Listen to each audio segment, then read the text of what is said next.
The film that follows is about a real cave rescue call-out.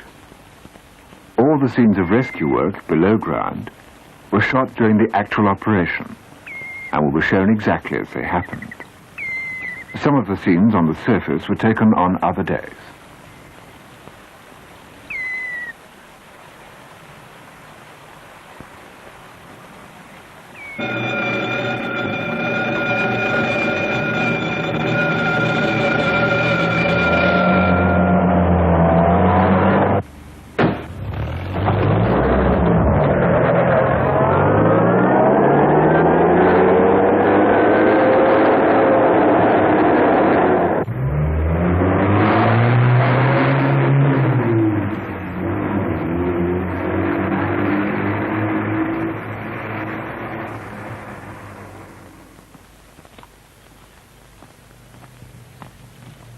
This is the greenest part of the Pennines, the limestone country of the Yorkshire Dales.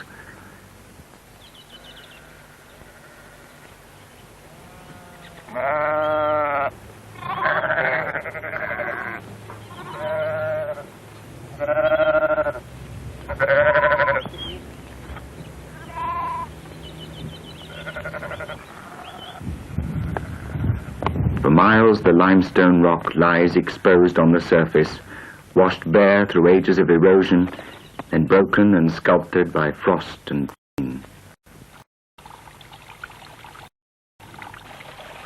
It is a land of running water.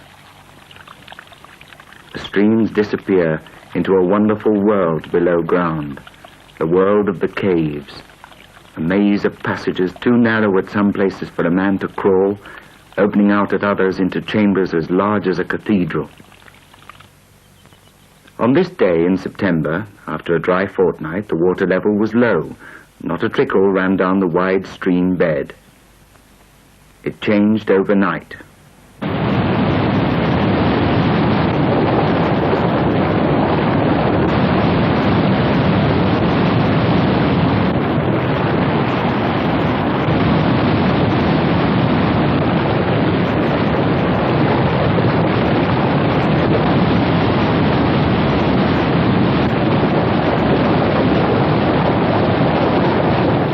And below ground the streams of yesterday swelled to torrents, and you began to see how water could thrust its way through rock. It imposed the pattern of the caves in the great thaw when the Ice Age ended and the whole earth roared with melting water. The smaller rivers of today are still eating out new caves. Dripping water also makes its pattern, depositing grains of limestone which through the ages have grown into the underground formations. There is little life in the caves, insects and bats, and since recently, since the adventurous Victorians, human beings. The insects and bats live and die in the caves. Men sometimes die there also.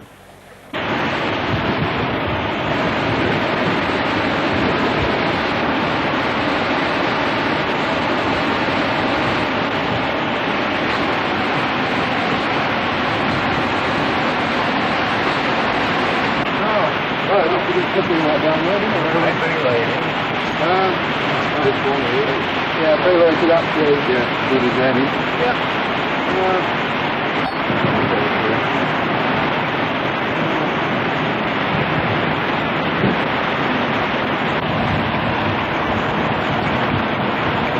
You got the other end if you want to go to. Yeah. Got it here.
Yeah. You don't come back, you know what the phone for, don't you?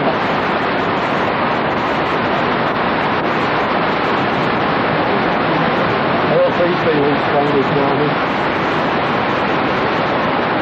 Hey, who's that? Get in front, get out! Right, go on in.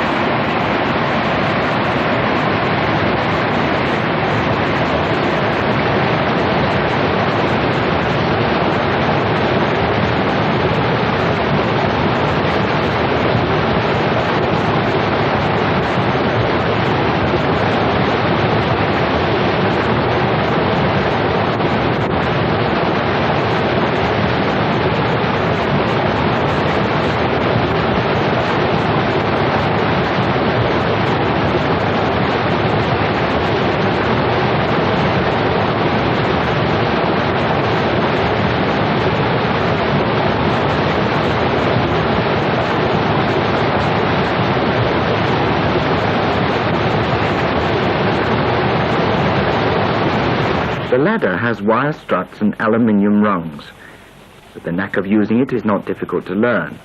Hands behind at face height, and the weight all the time, not on the arms, but on the feet. Cavers do not usually stop to rest unless they can get a foot onto a ledge. It takes almost as much effort to hang still on the ladder as to go on climbing. Once started, it's steeply up or steeply down. The difficult part is not here, where the ladder hangs free, but up at the start, where the rungs lay flat against the rock.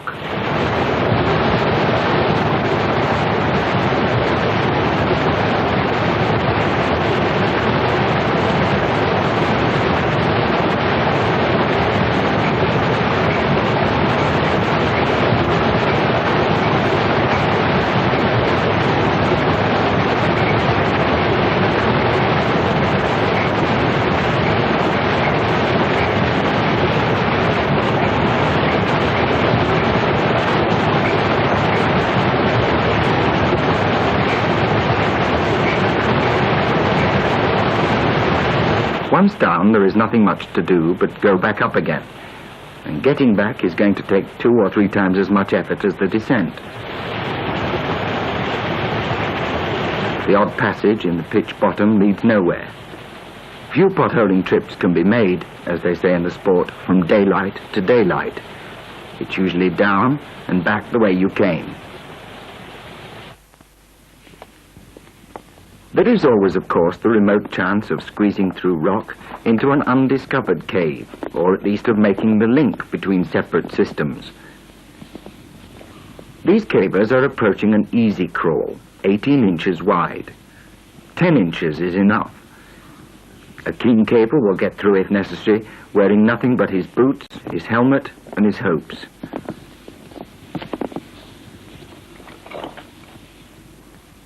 But crawling is no longer a promising means of exploration. These days they find new ways linking cave systems by diving through sumps considered impassable. Or they make new ways by digging or by blasting with gelignite. It's all part of the sport. Praise the Lord and pass the ammunition. Everybody can't be so ambitious, and many are content with a quiet Sunday afternoon walk below ground. But there is always some danger to be reckoned with. In places, a heavy storm can raise the water level 8 feet in 5 minutes. A passage like this could quite suddenly become a trap. No return until the level drops. Long hours of exposure waiting in a dead end.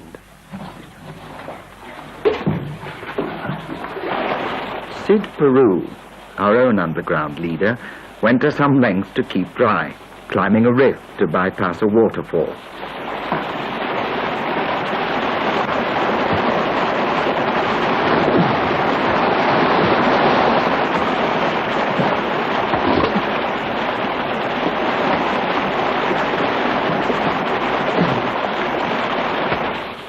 In most potholes, there are several pitches, rock faces, to be climbed to get from passage to passage.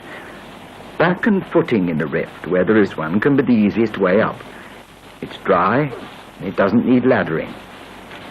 The only trouble is that the bottom may be V-shaped, and if you fall, the force of it may wedge you like a cork in a bottle. In moments like these, Sid says, his fear is played upon and heightened by the incessant roar of water.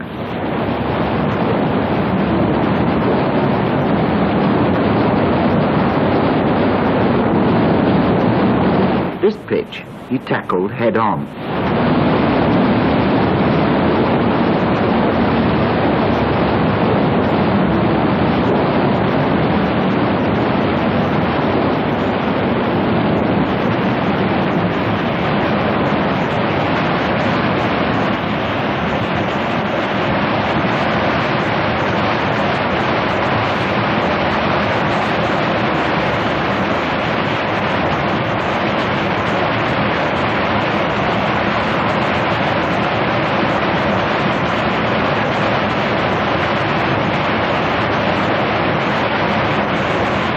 Caving is not a sport many people stay at for long. Few go on beyond the age of 30. The caves take thousands of years to form. Men cavers stay at the sport on average 2 years. Women cavers, they say, until they get their man.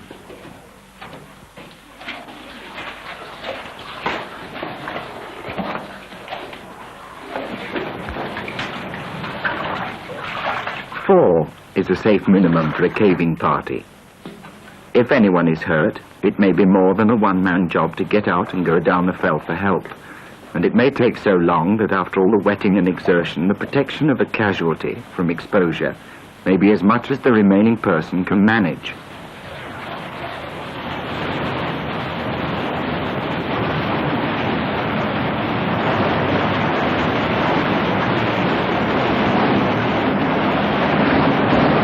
Any old clothes used to be good enough for potholing. Now many cavers wear suits of a kind of plastic, either exposed or under their boiler suits. The plastic slightly increases the exertion of moving, but helps to retain body heat. On the normal trip of 5 or 6 hours, this may not matter much. It matters greatly on the overnight trips lasting 14 or 15 hours.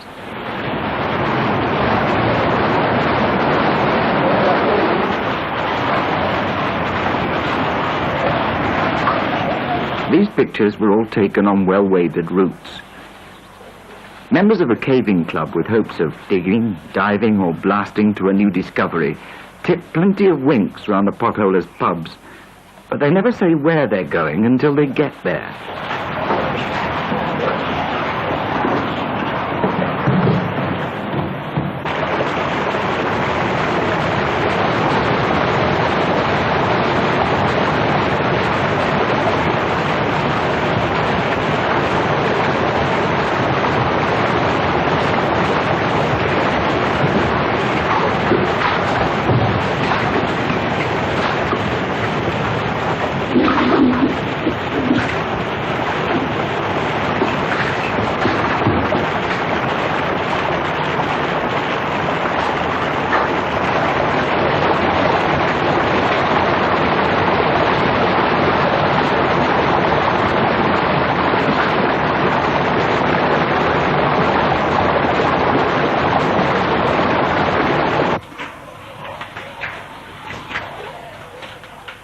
At about 40 degrees Fahrenheit, summer and winter, the caves are not cold while you keep moving. But there must be periods of rest and of waiting one's turn. It is then that the cold strikes, and sometimes with it, fear. A fear that some potholers always take down the ladder with them. A fear that starts as a challenge and a spur, suddenly blown large by exhaustion. It is then that depression sets in. And it is then that it becomes intolerable to think of the exertion and the danger of the long climb back to the open sky. It is then that bold young men think with relief and gratitude of the has-beens of caving, men now in middle age who have made and sustained the Cave Rescue Organization. The organization has no glamour, but it does have a couple of Land Rovers and a trailer kept next door to the pub at Clapham. It can call on the local underground rescue team and 26 other teams from nearby towns. It can also call on 34 years' experience of getting people out of potholes. Its chief warden, Reg Hainsworth, is a poultry keeper who years ago fulfilled a potholer's dream by discovering a passage linking one system of caves to another, and suffered what all potholers dread, a fall that fractured his spine. Other leaders soon to be in action: Jim Leach and his partner in an electrical business, Harold Burgess. Among younger underground leaders of the CRO, Brian Boardman, schoolmaster and ambulance man. And here making his own rock formations, Eddie Hunt, quarry worker, and the strong man below ground. For all of them, a day was approaching none will ever forget.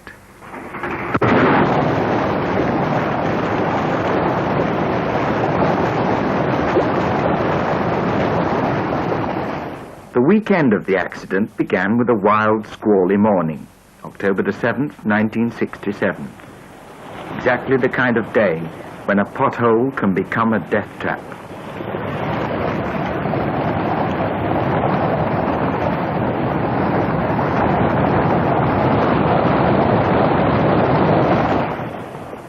But of those who went down on this stormy Saturday, all returned safely.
October the 8th, Sunday morning. All parts of the region will have good sunny periods, and for most of the time it will be dry. However, scattered showers are likely this morning, chiefly in areas over and to the west of the Pennines.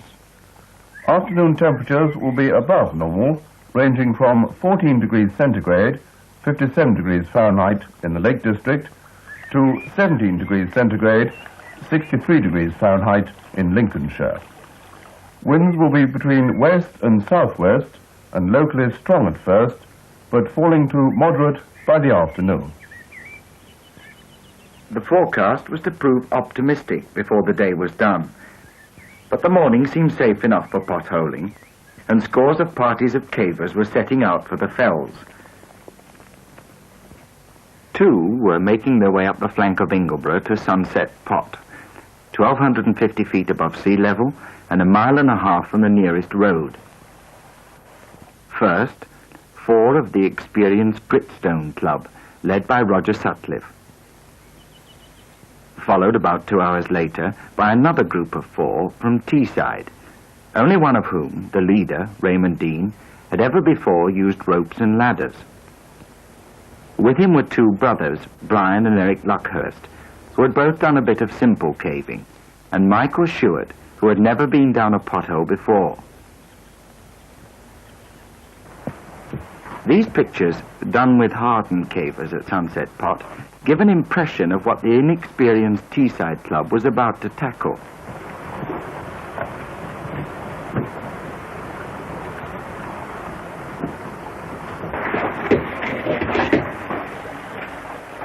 The beginning is an easy scramble down, followed by a wade along the bed of a stream, usually quite shallow.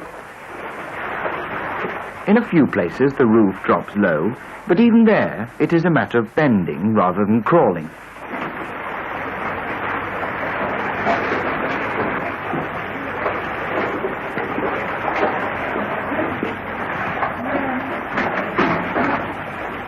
The passage runs 500 yards to reach a 55-foot pitch, winding and twisting all the way. In places a bit of a squeeze, but nothing one would think to worry about. Near the end are three minor pitches, 6 to 12 feet high, the first a mere scramble. The second pitch is also easy, and if a ladder is used, it is only as a means of bypassing the waterfall. On the third small pitch, a rope is enough to keep clear of the water. And cavers make this easy journey only for the challenge of tackling the big 55-foot pitch. It leads nowhere except to the dead ends, which are the normal goal of most caving trips. At the bottom is merely a small chamber with a few blind passages. It is a climb done for its own sake. Tricky at the narrow top because the ladder has to lie against the rock overhang. On October the 8th, the four young men from Teesside fixed their ladder at the pitch top at about 2:15 p.m. Michael Shewart and Brian Luckhurst stayed at the top, like this man, playing out the lifeline. The leader, Raymond Dean, went down, followed when he reached the bottom by Brian Luckhurst's younger brother. Eric Luckhurst, a big young man of 19, making his first ever descent, got down safely, but no doubt with much greater difficulty and exertion than the climber in the picture. People below cannot be seen from the top because of the overhang, nor could they be heard that day because of the noise of the waterfall. The signal that Eric Luckhurst was returning was to be 3 tugs on the lifeline.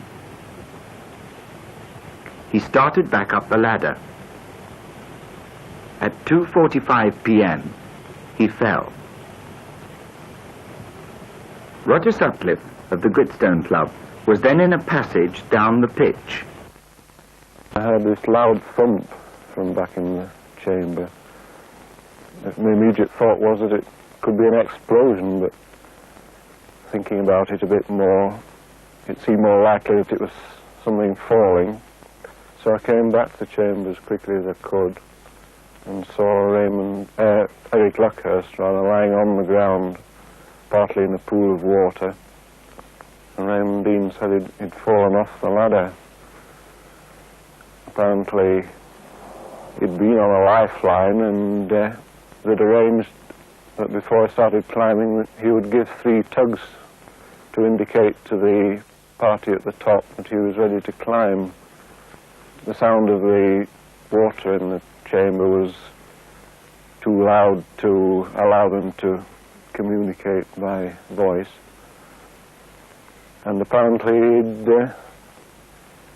he'd fallen from near the top of the ladder, and the 2 men on the lifeline at the top hadn't known he was climbing at all, and the lifeline had in fact been slack. Anyway, it was obvious he was hurt, and a quick examination showed me that he'd broken his ribs, and there didn't appear to be much more damage than that because he could move his legs and he could talk and sit up.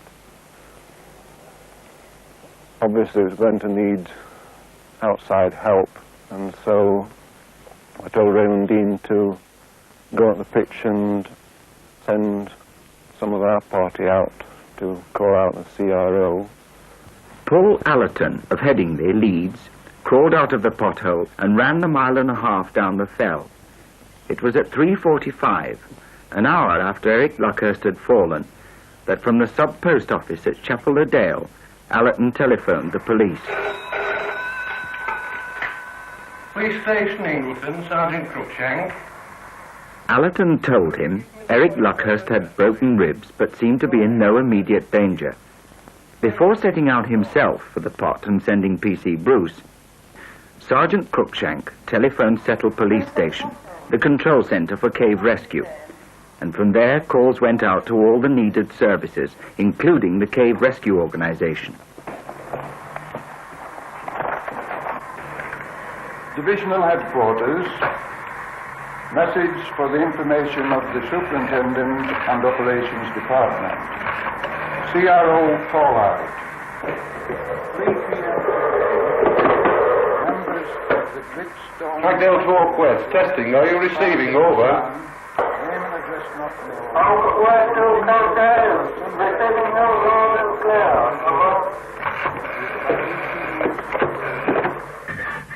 The first CRO leaders to be reached were Jim Leach and Harold Burgess, working overtime at their electrical business in Settle.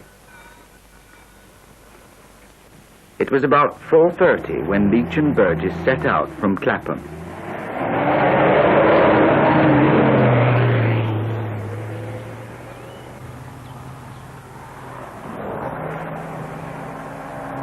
At the pothole 10 miles away, Roger Sutcliffe had taken charge of the care of Eric Luckhurst.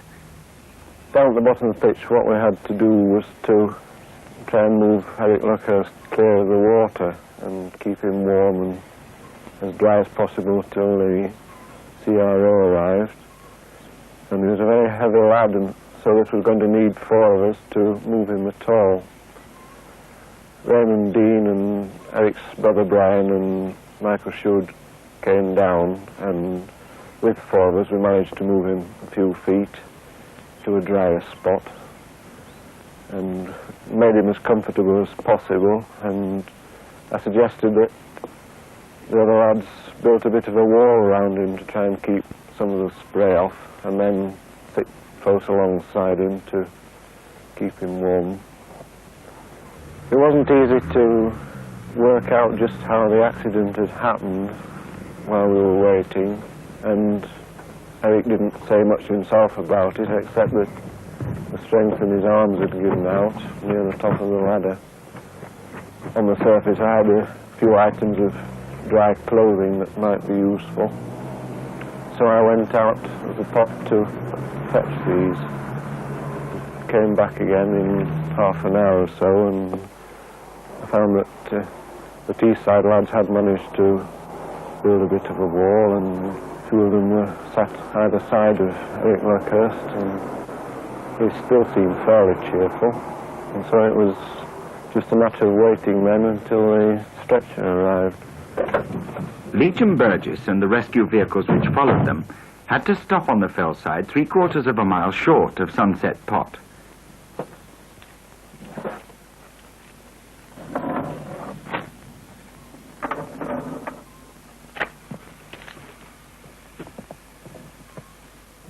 People nearer at hand when the news of the accident spread were already assembling at the pothole, among them Gordon Entwistle with his camera. On his way up, Harold Burgess had been caught by Eddie Hunt, the quarryman. They were followed by PC Bruce. The time was 5:07, more than 2¼ hours after Eric Luckhurst had fallen.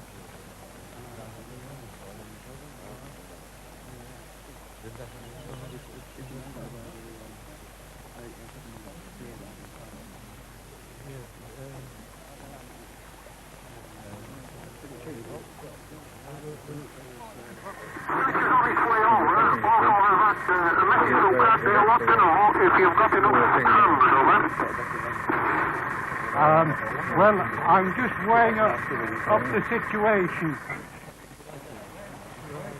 Right. Hey, bloody buddy. If you can carry it on, Glenn. Come round to the other wall now. Yes, but you come over to the same place as the rest.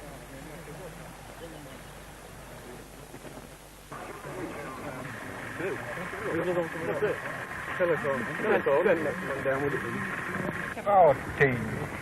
And there are some more people approaching. Now, do you think... Of those approaching, many came to help. Some to risk injury in the rescue effort below ground. A few out of curiosity to pass the dying hours of a Sunday afternoon.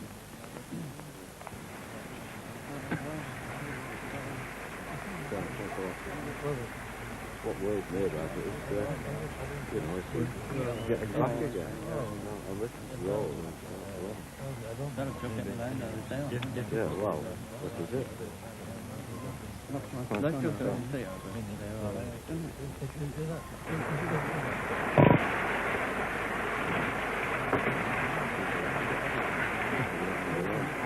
All right, Dan?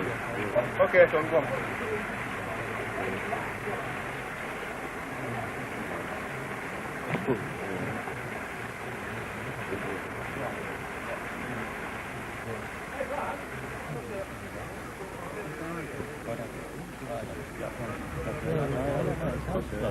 They were now uncoiling the cable so that the telephone could be taken down.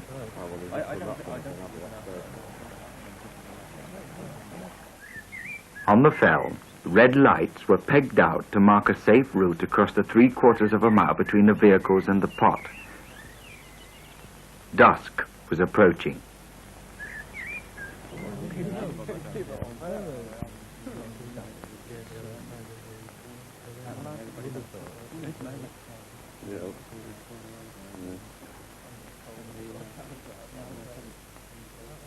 The top of the 55-foot pitch.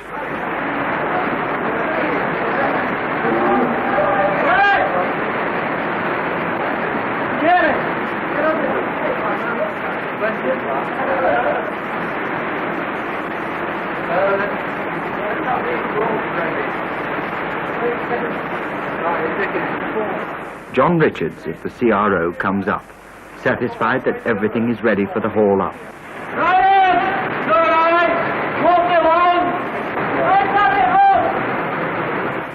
First up will be the brother of the injured youth. Come on. Outside of it.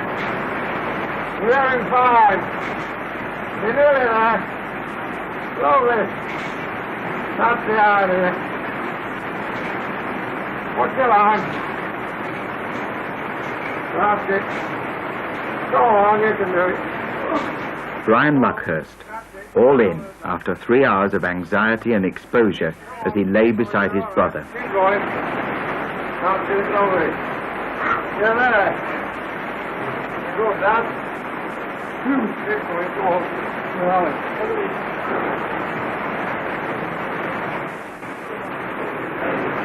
I'm going to have to join you, Teddy.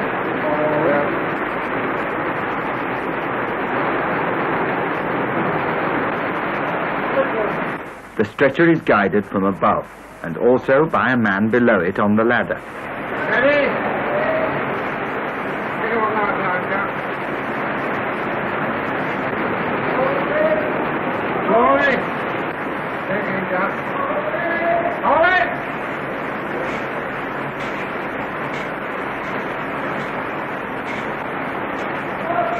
Stay up.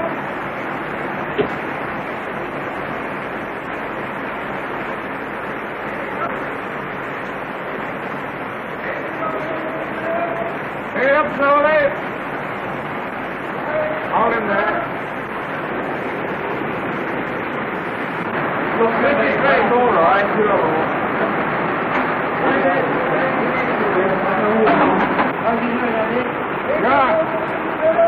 Pick it up slowly. Now a third member of the Teesside Club is being helped up the big pitch. The worst, it seems, is over. Close ahead lie the 3 small pitches, which will be easy, and the 500 yards of passage. Come on, Teddy. You are there. Hold it. Pick it up slowly. They tell Eric Luckhurst they will have him out in an hour. Some joker says well before closing time down at the pub. At 6 p.m., Reg Hainsworth makes a radio call to Settle Police Station, relayed by the county ambulance on the fell side.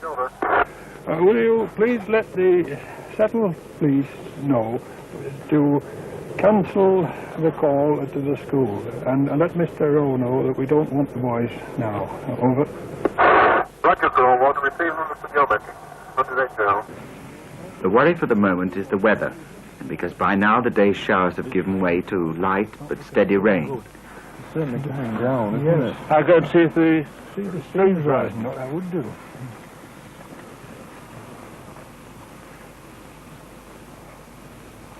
As it turns out, streams above the pothole are nowhere near a dangerous level.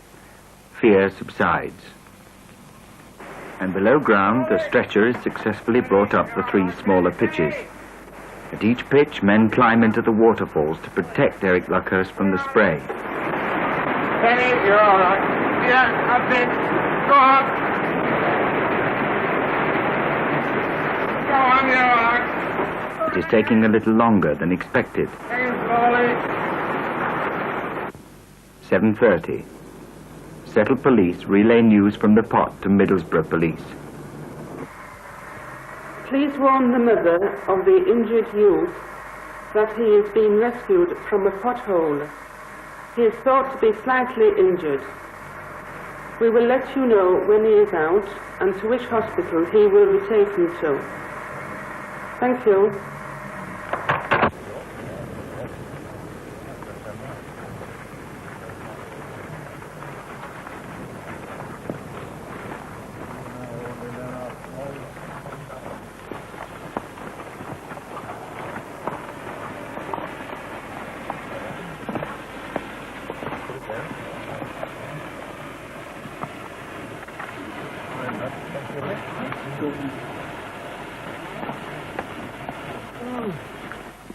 In the CRO's mobile canteen on the fell side, Jack Holland has used up 13 gallons of water to make tea.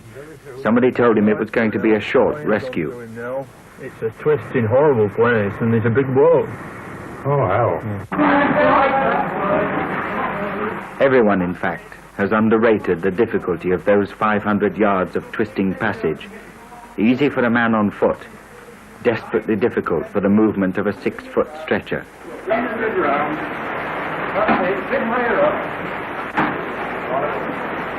Lying down a bit now. That's not so bad. Do very well, sir. That's it. It's not too bad. Oh, you laddie, not too bad now. You're doing very well on the way out. You haven't too far to go now, so if you keep the pressure up, we'll get you out nice and quickly.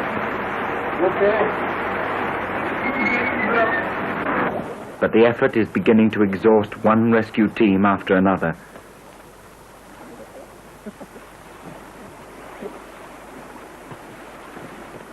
Now they are in a rift 20 feet high. Men climb to the roof.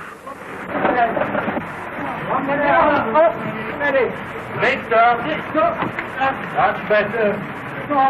High or low, they must find the widest part of the passage to maneuver the stretcher through, foot by foot.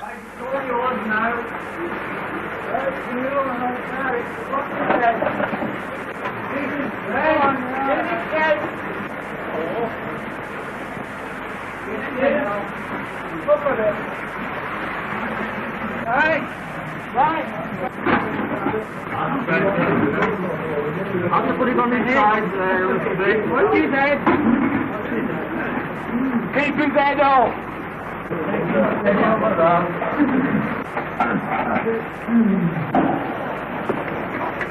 Not doing so badly. I'm sorry, Brian, I can't hear you.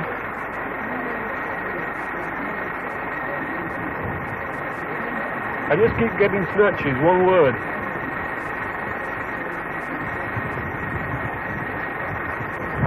Right, I can hear you now. Can you give me a progress report?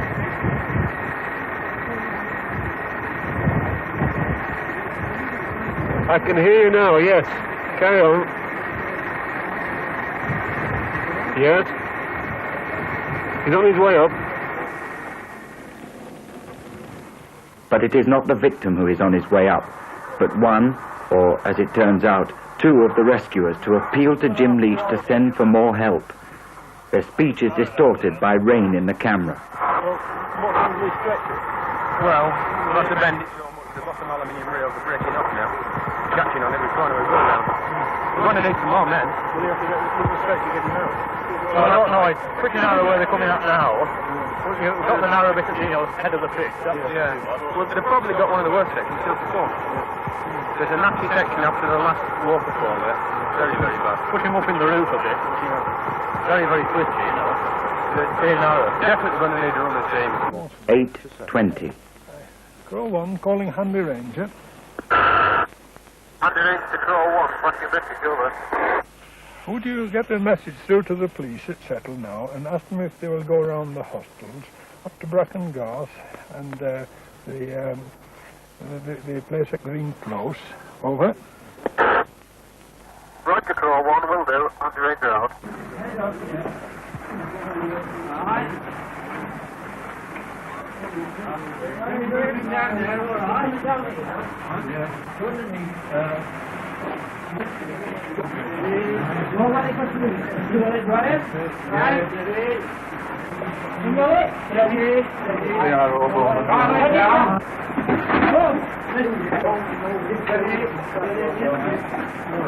Take it straight down now. 8:25. Handy Ranger to Crow 1. What's your message, over? Will you please pass the message to Settle to call out the Happy Wanderers? They're up at the hostel at Breda Garth. Over. Roger, Crow 1 will do.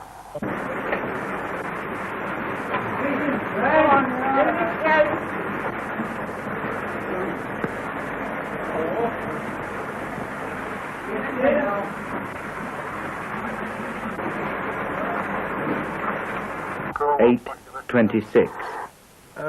In answer to your request, we now estimate that it will be 2 hours before we get this boy out of the hole.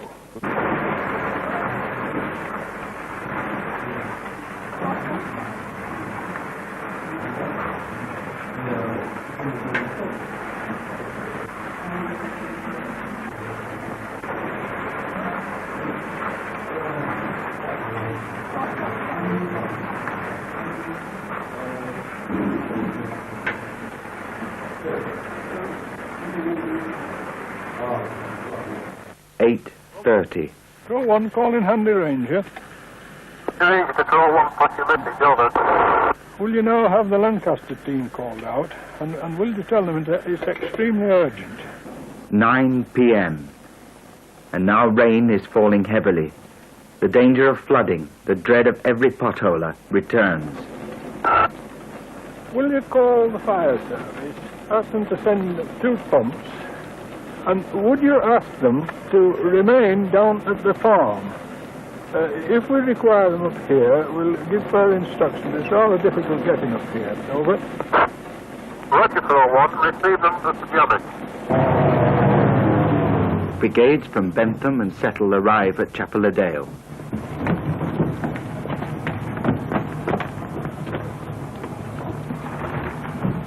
Right.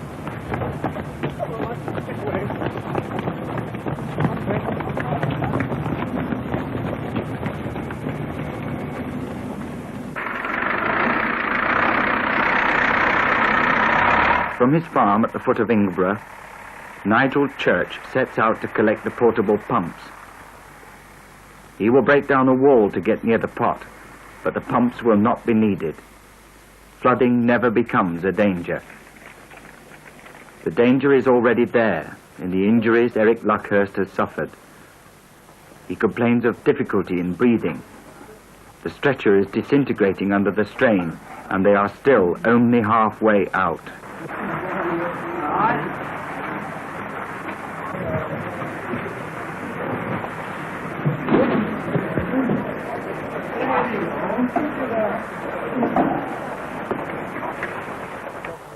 Alan Musgrove comes up for the doctor.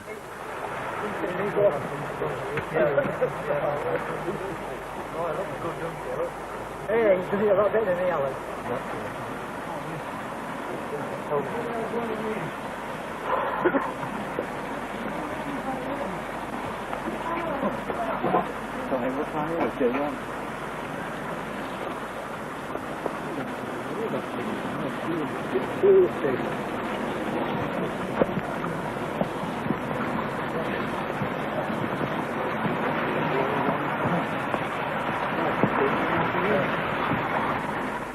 But it was too late for any doctor. Eric Luckhurst was dead. The time was 9:50. We got him up to the top of this pitch. The 50-foot pitch. Yeah, it was the first where he'd fallen.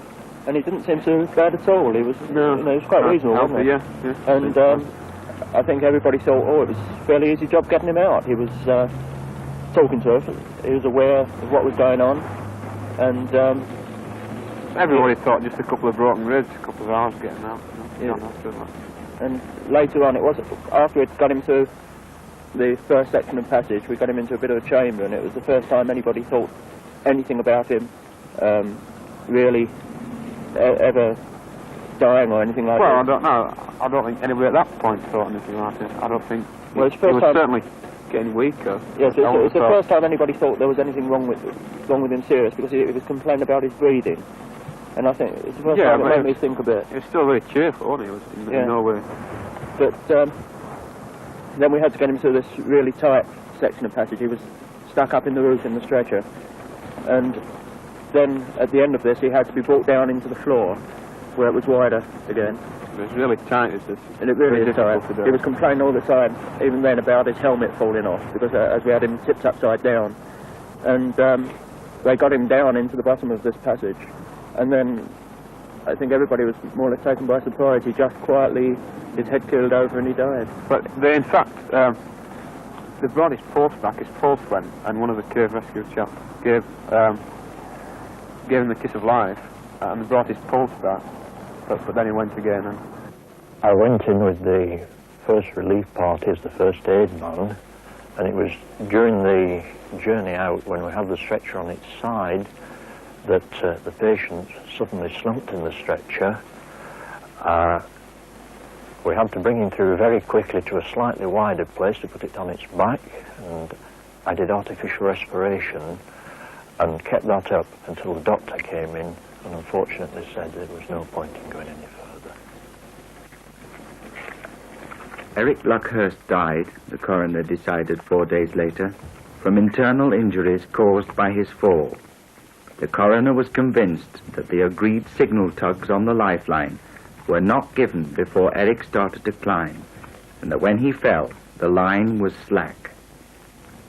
A pathologist's evidence showed that Eric had almost made it to the top of the 55-foot pitch when he slipped. He could only possibly have been saved, the pathologist said, if he had been in a fully equipped operating theatre within an hour of hitting the pitch bottom. Less time, in fact, than it took for the first alarm call to reach Sergeant Cruikshank. Eric Luckhurst, who bore up so bravely in the long hours underground, had been doomed from the moment he fell, and the rescue effort, patient, enduring, and efficient, was fated to fail before it began. The verdict was misadventure.